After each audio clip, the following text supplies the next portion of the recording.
আসসালামু আলাইকুম, সবাইকে কম্পিউটার অফিস অ্যাপ্লিকেশন কোর্সে স্বাগতম। আজকে আমরা গোল্ডেন ব্যাচ 3 ক্লাস 2 করতে যাচ্ছি। তো সবাই চলো শুরু করা যাক। আচ্ছা, কালকে আমরা শিখছিলাম যে কিবোর্ড পর্যন্ত এসে কিবোর্ডের মাঝখানের সারিটা পর্যন্ত শিখেছি, তাই না? আজকে আমরা বিস্তারিত শিখব। তো তার আগে একটু, যেহেতু আমরা অনেকেই নতুন আছি, একটু সবকিছু বলে নেই, কারণ কালকে ও ছিল না। আমাদের কোর্সটা মূলত বাংলাদেশ কারিগরি শিক্ষা বোর্ডের আওতাভুক্ত। আর এটা হলো 6 মাস মেয়াদী একটি টেট কোর্স। কারিগরি শিক্ষা বোর্ডে অনেকগুলো কোর্স আছে, প্রায় 4,500 উপরে শর্ট কোর্স আছে, তার মধ্যে থেকে আমরা একটি কোর্সে ভর্তি হয়েছি। আর এটি খুবই গুরুত্বপূর্ণ একটি কোর্স, সেটা হলো কম্পিউটার অফিস অ্যাপ্লিকেশন আমাদের কোর্সের মধ্যে। এখন এই অফিস অ্যাপ্লিকেশন কোর্সটা করে আমরা 6 মাস মেয়াদে কিন্তু একটি সার্টিফিকেটও পেতে পারি। এটা রেজিস্ট্রেশনের মাধ্যমে, বোর্ডে পরীক্ষা দেওয়ার মাধ্যমে সার্টিফিকেটটা পাবো। তো যাই হোক, এই কোর্সের মধ্যে আমরা বলছিলাম যে আমাদের 8টি টপিক রয়েছে বা 8টি সাবজেক্ট রয়েছে, যেমন Word, Excel, Access, PowerPoint. তারপরে আছে সহায়ক হিসেবে অ্যাডোবি ফটোশপ, ইলাস্ট্রেটর, মাল্টিমিডিয়া এবং ইন্টারনেট ব্রাউজার। তো এই হচ্ছে মোট 8টি প্রোগ্রাম, আর 8টি প্রোগ্রাম আমরা খুব ভালোভাবে শিখব। এখন এই 8টি প্রোগ্রাম করতে গেলে আমাকে হচ্ছে দুই ধরনের কম্পিউটারের সাহায্য নিতে হবে, একটি ল্যাপটপ না হয় একটি ডেস্কটপ। ঠিক আছে? তো ল্যাপটপ কম্পিউটার কি, আমি বলছিলাম যে ল্যাপটপ হলো লেপ বা কোলের উপরে রেখে অল্প সংখ্যক জায়গায় যে যন্ত্রের সাথে কাজ করা যায়, সেটাই কিন্তু ল্যাপটপ কম্পিউটার। ডেস্কটপ কি, ডেস্ক বা টেবিলের উপরে রেখে বিস্তর পরিসরে যে যন্ত্রের সাথে কাজ করা যায়, এটা কিন্তু ডেস্কটপ কম্পিউটার, তাই তো? এখন ডেস্কটপ কম্পিউটারের 4টি অংশ থাকে। কয়টি? 4টি অংশ। আমরা জানি যে একটি মনিটর থাকে, একটি কিবোর্ড থাকে, একটি মাউস থাকে এবং একটি পিসি থাকে। এটা পিসি। পিসির মিনিং হলো পার্সোনাল কম্পিউটার। Personal computer. যদি আমরা এটাকে বলি সিপিইউ, সিপিইউ হলো central processing unit. Central processing unit. আচ্ছা, তারপরে একটি মাউস রয়েছে, এটি হলো অপটিক্যাল মাউস। আর এটা হচ্ছে অত্যাধুনিক মাউস। আমি যে সময় কম্পিউটারের কাজটা শিখি, ঠিক এই মাউসের এই জায়গাটা ছিল একটা মার্বেল গুটি, মানে কাচের যে গুটিগুলো আমরা খেলেছি ছোটবেলায় ওইগুলা।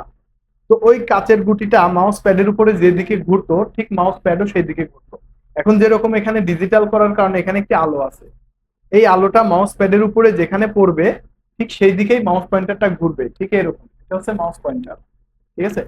আমি যেখানেই যাই না কেন, এই মাউস পয়েন্টারটা ঠিক সেই দিকেই প্রদক্ষিণ হবে বা প্রদর্শিত হবে। বলে দাও তো।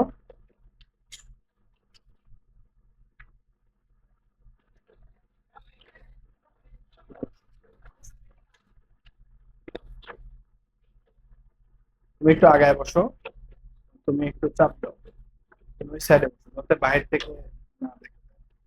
তুমি খালি দেখবা যে তোমার মনিটরটা কিন্তু দেখা যায়। ঠিক আছে, দেখো তোমার মনিটরটা দেখা যায় কিনা, মনিটর দেখা যায়। তো ঠিক আছে, তো আমি বলতেছিলাম যে ডেস্কটপ কম্পিউটারের কথা। আর ডেস্কটপ কম্পিউটার যে 4টা অংশ, এগুলো আমি বলে দিলাম। এখন এটা হচ্ছে মাউস। এই মাউসটা হলো অপটিক্যাল মাউস। অপটিক্যাল মাউসের এখানে যে আলোটা আছে, ঠিক আলোটা প্যাডের উপরে যেদিকে পড়ে মাউস পয়েন্টারটা ঠিক সেদিকে ঘুরে, সেদিকেই বিদ্যমান, মানে ঘুরতে থাকে।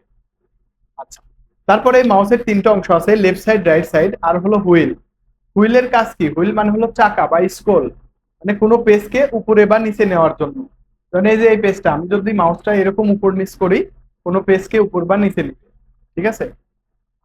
আর লেফট রাইট, লেফট রাইট কেন করি? যেমন আমরা ডেস্কটপের উপরে কি করি, আমরা একটু রিফ্রেশ করার জন্য লেফট রাইট করি। হ্যাঁ, আগে রাইট বাটন, তারপর লেফট বাটন, এরকম লেফট রাইট লেফট রাইট এইভাবে করি। কারণ কি, কম্পিউটারের গতিটা যাতে বৃদ্ধি পায়, এই জন্য। তাহলে মাউসের কাজটা কি বুঝতে পারলাম? মাউসের 3টা অংশ, এটা হলো মাঝখানেরটার নাম স্ক্রল, এটা ক্রমান্বয়ে ঘোরে। আর এই সাদা আঙ্গুলে যে বাটন আমরা চাপি, এটাকে ওপেন বাটন বলে থাকি, ওপেন বাটন। হ্যাঁ, তারপরে হচ্ছে এটা হলো স্ক্রিন বা পর্দা, যে পর্দাটা আমরা দেখতেছি এটা মূলত একটা ডেস্কটপ। ডেস্কটপের উপরে অনেকগুলো স্ক্রিন, মানে অনেকগুলো ছোট ছোট আইকন দেখা যায়, এগুলো আইকন। যেমন আমরা ওয়ার্ডের কাজ করব, এটা ওয়ার্ডের আইকন। এক্সেল এর কাজ করব, এটা এক্সেল এর আইকন। এরকম আইকন থাকবে, এটা এক্সেস এর আইকন। ঠিক আছে? এরকম আইকন যুক্ত যে অপশনটুকু আমরা দেখতেছি, এটা মূলত একটা মনিটর বা মনিটরের স্ক্রিন বা পর্দা হিসেবে আমরা বলে থাকি। বুঝতে পারছি কিনা? তারপরে আমরা শিখবো হচ্ছে কিবোর্ড, তাই তো? এই কিবোর্ডটা সচরাচর বাংলাদেশে বা বাজারে যে ধরনের কিবোর্ড পাওয়া যায় এটা একটা নর্মাল মানের কিবোর্ড। কিবোর্ডটাও আবার দুই ধরনের হয়, একটা অফিসিয়াল কিবোর্ড, একটা আনঅফিসিয়াল কিবোর্ড, কিন্তু কাজ একই। ঠিক আছে, কাজ একই। তো এই কিবোর্ডে বাটন সংখ্যা থাকে হলো 112 থেকে 114টি, 112 থেকে 114টি কিন্তু বাটন সংখ্যা থাকে। আচ্ছা, আর এই কিবোর্ডটাকে ভাগ করা যায়, বৈজ্ঞানিক ভাষায় ভাগ করা যায় হলো 6 ভাগে ভাগ করা যায়। কয় ভাগে? 6 ভাগে। এখন 6 ভাগের মধ্যে আমরা একটি ভাগ শিখেছিলাম যে কিবোর্ডের মাঝখানে 3 সারিতে বিদ্যমান, এটাকে বলে অ্যালফাবেট কি বা টাইপিং কি, তাই তো? যেমন এই 3টা সারি মনে আছে না? অ্যালফাবেট কি বা টাইপিং কি, আমরা এটা শিখেছিলাম। আচ্ছা, বাদ বাকি আরো যে 5টি আছে সেগুলোর নাম আমরা আস্তে আস্তে জানবো। 0 থেকে 9 পর্যন্ত এটাকে বলে নিউমেরিক কিপ্যাড। যেমন এই যে এখানে যেটা আমি দেখাচ্ছি 0 থেকে 9 পর্যন্ত, এটা নিউমেরিক কিপ্যাড বা নাম্বারিং কিপ্যাড। ঠিক আছে, আর এই যে মাঝখানে যে 3টা সারি ছিল এটাকে বলে অ্যালফাবেট কি বা টাইপিং কি। তার মানে 2 প্রকার। আচ্ছা, তারপরে একদম উপরের যে সারিটা F1 থেকে F12 পর্যন্ত, এই 12টি কি হলো? ফাংশন বা ফাংশনাল কি। ফাংশন বা ফাংশনাল কি। তাহলে আমরা 3 প্রকার নাম জানলাম, একটা হলো টাইপিং কি, একটা নিউমেরিক কিপ্যাড, আর একটা ফাংশন কি। আচ্ছা, এই ফাংশন কি নিচে যেটা আছে 0 থেকে 9 পর্যন্ত, এটাকেও বলে নিউমেরিক কি বা নাম্বারিং কি। নিউমেরিক কি বা নাম্বারিং। আচ্ছা, তারপরে আমরা শিখবো যে কন্ট্রোল অল্টার এবং এখানে আছে shift. Control alter shift, control alter shift, এই 3টাকে মূলত বলা হয় হলো কমান্ড কি বা নির্দেশিকা কি। কমান্ড কি বা নির্দেশিকা কি। আচ্ছা, তারপরে আমাদের আছে এই 4টাকে বলে অ্যারো কি বা কার্সর কি। অ্যারো কি বা কার্সর কি। তারপরে বাদ বাকি যে আরো 12টি বাটন রয়েছে এগুলো আমাদের স্পেশাল কি। এগুলো হলো স্পেশাল কি। যেমন স্পেশাল কির মধ্যে আমাদের আছে স্ক্যাপ, ট্যাব, তারপরে আছে এখানে একটা ক্যাপস লক, তারপরে আছে স্পেস বার, আবার এখানে ইন্টার, ব্যাক স্পেস। এখানে আছে, যেমন এখানে আছে insert, delete, home, in, page up, page down. এই সবগুলো বাটন মিলে হলো আমাদের স্পেশাল কি। আর কিবোর্ডে সবচেয়ে বেশি ব্যবহৃত হয় স্পেশাল কি এবং টাইপিং কি। মানে স্পেশাল কি এবং টাইপিং কির কাজ আমাকে সবসময় করতে হবে। ঠিক আছে, বুঝতে পারছি? আচ্ছা, তাহলে আমি সংক্ষিপ্ত করে আরেকবার নামগুলো বলে দিচ্ছি। কিবোর্ডের মাঝখানে 3 সারিতে বিদ্যমান, এটাকে বলে অ্যালফাবেট বা টাইপিং কি। উপরে যেটা আছে F1 থেকে F12 পর্যন্ত, এটাকে বলে ফাংশন, ফাংশন বা ফাংশনাল কি। তাহলে এটা টাইপিং কি, এটা ফাংশনাল কি। 0 থেকে 9 পর্যন্ত নিউমেরিক কিপ্যাড বা নাম্বারিং কিপ্যাড, আর 0 থেকে 9 পর্যন্ত এটা নিউমেরিক কি বা নাম্বারিং কি। যখন আমরা হিসাব নিকাশের কাজ করি তখন ঠিক এই প্যাডটা ব্যবহার করি হিসাব নিকাশের জন্য। যখন কোনো আমরা টাইপিং করতে গিয়ে কোনো সংখ্যা লেখার প্রয়োজন হয় তখন কিন্তু এগুলা ইউজ করি। ঠিক আছে। আচ্ছা, তারপরে হচ্ছে কন্ট্রোল শিফট অল্টার, এগুলাকে বলে মূলত কমান্ড কি বা নির্দেশিকা কি। কন্ট্রোল শিফট অল্টার, কমান্ড কি বা নির্দেশিকা কি। আচ্ছা, তারপরে হচ্ছে এই 4টাকে বলে অ্যারো কি বা কার্সর কি। অ্যারো কি বা কার্সর কি। এখন আসি কার্সর কোনটা সেটা যদি আমরা বুঝতে চাই তাহলে আমি এখানে একটি কার্সর বড় করব, সেটা দেখলে আমরা বুঝতে পারবো এটা আমাদের কার্সর। যেমন আমি এখানে চাচ্ছি একটি পেজ নেই আগে, তাহলে আমি বুঝাইতে পারবো বা বুঝতে পারবো। এই যে আমার যে কার্সরটা এখানে ধাপ পারতেছে, একটা কাঠি কি ধাপ পারছে না, ওটাই মূলত আমাদের কার্সর। আর এটার উচ্চারণ হবে এরকম, আমি যদি একটু বাংলাতে লিখে দেই তাহলে বুঝতে পারবো। কার্সর কি, কার্সর কি। এই কার্সর কি কোনটা? এই যে কাঠিটা, এই কাঠি যদি আমার এই পেজের মধ্যে বা ডকুমেন্টের মধ্যে কোনো জায়গায় না থাকে তাহলে কিন্তু লেখা হয় না। ঠিক আছে, যেমন আমি টাইপ করতেছি, আমি লিখতে চাচ্ছি আসলে এই জায়গাতে, কিন্তু লেখা কি আসলে হচ্ছে? আমার কার্সর কিন্তু যেখানে আছে সেখানে লেখা হচ্ছে, এইখানে কার্সরটা আছে, আমি লিখতেছি এখানে হচ্ছে, কিন্তু আমি চাচ্ছি লেখাটা এখানে লিখতে, হচ্ছে না। তো এই জন্য মনে রাখতে হবে যে এই কার্সর কি যদি পেজের মধ্যে থাকে তাহলে আমরা লিখতে পারি, আর না থাকলে লিখতে পারি না। এতটুকু মনে রাখলে হবে, বাদ বাকি আমি দেখে দেবো। তাইলে এই যে কিবোর্ড, কিবোর্ডের মাঝখানে 3 সারি, এটার নাম কি বলতো? অ্যালফাবেট কি বা টাইপিং কি, তাই তো? তুমি বলো যে এই উপরের সারিটার নাম কি? ফাংশন। তুমি বলবা যে এই যে এই 4টার কি নাম? বলো, তুমি বলো। অ্যারো কি বা কার্সর কি? এটার নাম কি আবার বলো? অ্যারো কি বা কার্সর কি? সোহান বলো তো এগুলার কি নাম? যে কন্ট্রোল অল্টার শিফট, না কমান্ড কি? তাহলে এখন স্পেশাল কি কোনগুলো বলো তো? স্পেশাল কি? হ্যাঁ, ইন্টার, স্ক্যাপ, ট্যাব, ক্যাপস লক, তাই তো? Space bar, back space, home, insert, page up, page down, এগুলো মূলত আমাদের স্পেশাল কি, তাই তো?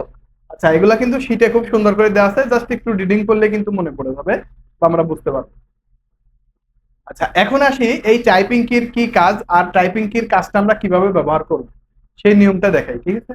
যে টাইপিং কি তো আমরা শিখলাম, কিন্তু কিভাবে আমরা এই নিয়মটা ফলো করব আমাদের শীটে দেওয়া আছে, শীটটা বুঝতে পারবো। তো ওই নিয়মটা লিখতে গেলে যে যাতে করে এমন ভাবে আমরা টাইপটা প্র্যাকটিস করব, এই প্র্যাকটিসের দ্বারা আমরা কিন্তু একটি বই অনায়াসেই, যেমন এই একটি যদি বই দেখাই বা এখান থেকে যদি আমি ইংরেজি শীট দেখাই তাহলে বুঝতে পারবো। আমি যে প্র্যাকটিসটা দেখাবো সেটা হচ্ছে আমরা 3 দিন ফলো করার মাধ্যমে আমরা কিন্তু এরকম বই বা এরকম শীট কিন্তু টাইপ করতে পারবো। মানে মিনিটের মধ্যে, মানে 2 থেকে 3 মিনিট সময় লাগবে আমার এটা টাইপ করতে। এরকম স্পিড বাড়ানোর জন্য যে নিয়মটা আছে ওটা আমি দেখিয়ে দেবো, ঠিক আছে? তো ওটার জন্য আমি কিবোর্ডটা নিলাম, আর কিবোর্ড নেওয়ার আগে আমাদের হাতের আঙ্গুলির নাম জানতে হবে। আঙ্গুলির নাম, যেমন এটার নাম কি? কনিষ্ঠা। কি নাম? কনিষ্ঠা বা কেনি আঙ্গুল আমরা বলি, তাই না? কনিষ্ঠা। এটা হচ্ছে অনামিকা। এটা কি? অনামিকা। এটা হলো মধ্যমা। এটা এটা শাহাদত। এটা বৃদ্ধা। তাইলে কনিষ্ঠা, অনামিকা, মধ্যমা, শাহাদত, বৃদ্ধা। এখন শিখবো কোন আঙ্গুলে কয়টা করে অক্ষর আছে। যেমন যদি বলি কনিষ্ঠা, কনিষ্ঠাতে আমরা 3টা অক্ষর পাবো। কয়টা? আচ্ছা, অনামিকাতেও 3টা পাবো। কয়টা? মধ্যমাতেও 3টা পাবো। তার মানে আমরা ডান হাতের এই 3টা আঙ্গুলেই 3টা করে অক্ষর পাবো। কিন্তু ডান হাতের এই শাহাদত আঙ্গুলে অক্ষর পাবো আমরা 5টি। কয়টি? 5টি। আর বৃদ্ধাঙ্গুলে 1টি। তাহলে এটা শুধু 5টি, বাদ বাকি 3টি আর এটা 1টি, মনে থাকবে? আচ্ছা, এখন আসি বাম হাত। বাম হাতেও সেম নাম, একই, কনিষ্ঠা, অনামিকা, মধ্যমা, শাহাদত, বৃদ্ধা। কনিষ্ঠাতেও আছে 3টা। কয়টা? আচ্ছা, কনিষ্ঠাতে আছে 3টা, তাই তো? তারপরে আছে অনামিকা, অনামিকাতেও 3টা, মধ্যমাতেও 3টা, শাহাদতে আছে হলো 6টি। কয়টি? 6টি। আর বৃদ্ধাতে 1। এখন আসি, এখন যেহেতু আমি এই জায়গাতেই লিখবো টাইপিংটা, তো আমি এগুলো ডিলিট করে দিচ্ছি এবং ইংরেজি ফন্টের নাম জেনে নেই। এটার নাম হলো টাইমস নিউ রোমান। এটা হলো ইংরেজি ইংরেজি ফন্টের নাম, যেমন আমরা বইগুলো লিখে থাকি এই রোমান ফন্টে, অর্থাৎ টাইম নিউ রোমান। ইংরেজি যে বইগুলো লিখি, ফন্টটা সিলেক্ট করে নিলাম, কিবোর্ডটা ফ্রি করে নিলাম। কিবোর্ড ফ্রি করার নেম হলো কন্ট্রোল অল্টার বি। এটা দ্বারা যেমন আমি বাংলাটা লিখে আসছি, এখন তখন যদি লিখতে চাইতাম আমার ওই বাংলাই হতো। এই জন্য আমি টাইম নিউ রোমানটা ইংরেজি ফন্ট সিলেক্ট করে কিবোর্ড ফ্রি করে নিলাম কন্ট্রোল অল্টার বি দিয়ে। এটা যেহেতু কমান্ড কি, ওই কমান্ড কি দিয়ে এটা ফ্রি করে নিলাম। তারপরে এখন আমরা লিখবো আর লেখার স্টাইলটা শিখবো। কনিষ্ঠাতে 3টা আঙুল আছে, আর কিবোর্ডের মাঝখানে এই যে এ থেকে জেড পর্যন্ত এই সারিটা, এই সারিটাকে মূলত আমরা হোম কি বলে থাকি। হোম কি।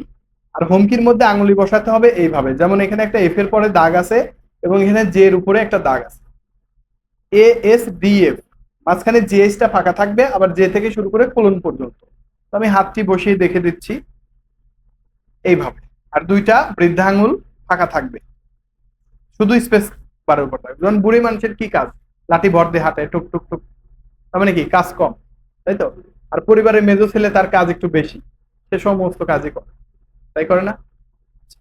তো ঠিক এরকম আমরা টাইপটা করব।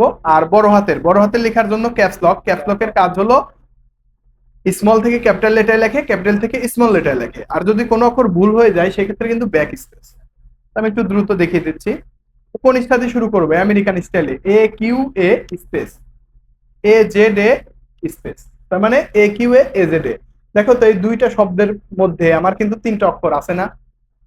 3টা অক্ষর আছে, বাদ বাকি কি বেশি আছে? আচ্ছা, তাহলে এ কিউ এ জেড এ, কনিষ্ঠার কাজ কিন্তু শেষ। এই কনিষ্ঠা আর কোনো কাজই করবে না, ও বসে থাকবে, ওর আর কোনো কাজ নেই। এটা তোমার মেমোরিতে আনতে হবে যে এটার কাজ কি, এ কিউ এ জেড এ, মেমোরিতে রাখতে হবে। তারপরে কি? অনামিকা। অনামিকার কাজ হলো S W S space S X S, S W S S X S. মধ্যমা, তোমার মধ্যমারও একই ধরনের কাজ, 3টা, ডিইডি ডিসিডি। কিন্তু বাম হাতের শাহাদাতের কাজ হলো ছয়টা, বলছি কয়টা? ছয়টা।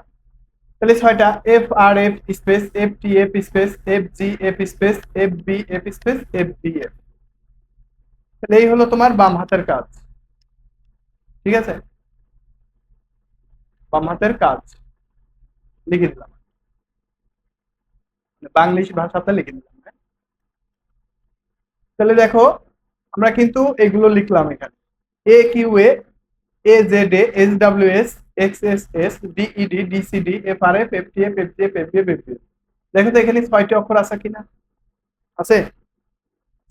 এই গেল তোমার বাম হাত। আর ডান হাতের কি কাজ থাকবে? একই ধরনের, ডান হাতের শাহাদত থেকে শুরু করবো আমরা। J U J space, J Y J, J H J, J N J, J থেকে শুরু 5টি, J U J, J Y J, J H J, J N J. মধ্যমার কাজ কি? 3টি, K I K space, K M K space, K I K, K M K. অনামিকার কাজ L ও এল, এল কমা এল, এল ও এল, এল কমা এল, অনামিকা। এখন কনিষ্ঠা সেমিকোলন পি সেমিকোলন ডট, আবার semicolon dot semicolon, semicolon dot semicolon. এই হলো তোমার কাজ, semicolon P semicolon, semicolon dot semicolon. এটা হলো তোমার ডান হাত, ডান হাতের কাজ লিখে দিলাম। তাহলে এই নিয়মটা কমপক্ষে আমাকে 3 দিন ফলো করতে হবে। কয়দিন? শুধু এই নিয়ম, মানে তুমি খালি লিখতেই থাকবা। যেমন তোমার ধরো একটি লাইন লেখা শেষ হয়ে গেছে, এখানে স্টপ, ফুল স্টপ দিয়ে দিছো, লাইনটা শেষ। দ্বিতীয় লাইনে আসার জন্য ইন্টার, ইন্টারের কাজ হলো কার্সরকে দ্বিতীয় লাইনে প্রবেশ করা। প্রবেশ করে তুমি আবার টাইপ করা শুরু করে দিবা এইভাবে, আবার আবার ওটা শেষ, আবার ইন্টার চাপ দিয়ে আবার শুরু করবা, এরকম খালি লিখতেই থাকবে। এখানে পেজের অভাব নাই, প্রচুর পরিমাণে পেজ আছে, আমরা শুধু টাইপ করতে থাকবো। এই হচ্ছে আজকে আমাদের ক্লাস। ঠিক আছে, তো যাই হোক, আমি আর একটু সংক্ষিপ্ত ভাষায় বলে দিচ্ছি কি কি শিখলাম আমরা। কিবোর্ডের ভাষাটুকু এ টু জেড শিখে নিলাম, আর এর ব্যবহারটা কালকে জানবো যে কোন বাটনের কোন কাজ। যেমন কালকে ধরবো যে স্ক্যাপের কি কাজ, ট্যাবের কি কাজ, এটার কি কাজ, এরকম বিস্তারিত কালকে শিখবো। আর আজকে আমরা এই টাইপিং প্র্যাকটিস পর্যন্ত রেখে দিচ্ছি।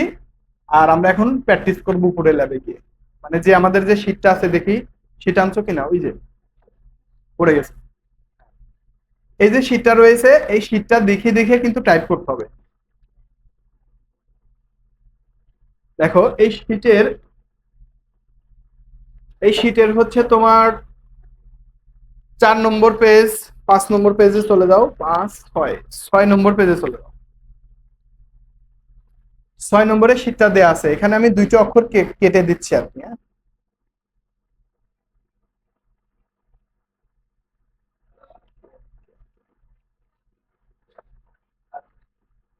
দেখো এখানে আমি কলম দিয়ে একটু কেটে দিয়েছি, মাঝখানে কে আই কে, কে এম কে, তারপরে ছিল কে কমা কে।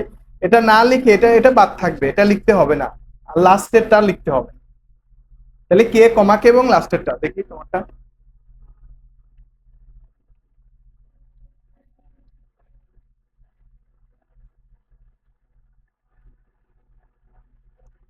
এটা দেখে দেখে টাইপ করবা।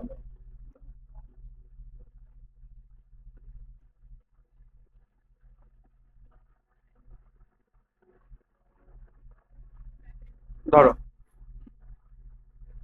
তো চলো উপরে চলে যাই। তো সবাইকে ধন্যবাদ।